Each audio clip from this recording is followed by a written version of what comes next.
Crazy buggers at Coffee Stain actually did it. They put a belt input in the biomass burner. So today calls for a build guide on the best setup you could probably get at the beginning with biomass burner. And as usual, if you find this video useful, please give it a like and consider subscribing to get notified for more Satisfactory videos coming up. We'll start with a 5x7 platform here. In the back left of this platform, we'll add 2 storage bins. You can do this one at a time, but the idea is you want a storage bin for your leaves and another storage bin for your wood.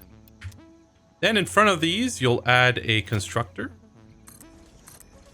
And you'll add a Mark II belt between the storage and the constructors. Now, you might not have access to the Mark II belts right off the bat, and that's fine. You can use Mark I for all the belts in this setup to start and upgrade to Mark II as you need them. In front of this constructor, we're going to add a merger and making sure that the output is going away from the constructor.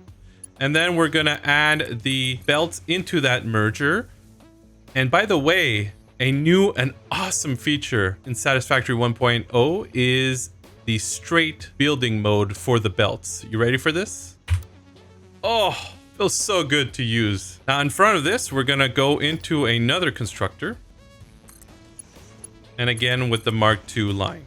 Now in this constructor, we'll have it set up for some solid biofuel. And we want to make sure that we set these constructors to do the respective biomass. So the wood on this one and the leaves on this one.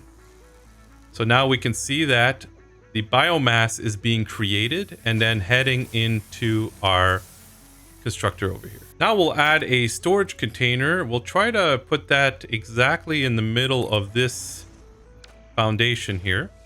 And then we'll add a Mark II line and go straight into this container. Now you'll put your solid biofuels over on this side. We could do up to 12 biomass burners here. We want to add one into each one of these foundations.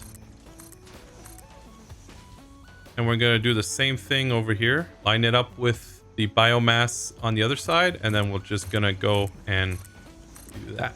Then all that we have to do now is just create our splitter manifold line. If you don't know what a manifold line is, or you don't know why you would want to use one over a load balancer, check out my video on manifold versus load balancers. So we're going to make sure that the input for the splitter is coming from the side with the storage. And we're going to add a splitter between all of the biomass burners. Then it's just a matter of adding a Mark II line between all of these splitters. Now Mark II is overkill for a lot of this, but I like my main line here to always be the fastest speed that I got. The rest you can add Mark I belts, just like this.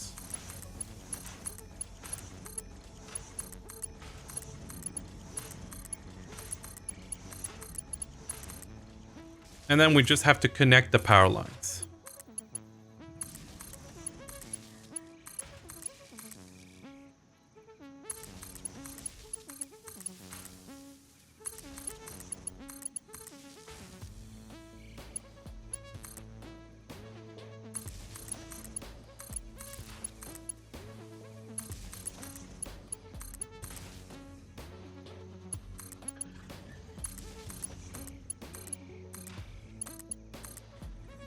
And with that, we have a capacity of 360 megawatts of power, which is going to be more than enough to carry to you all the way to coal.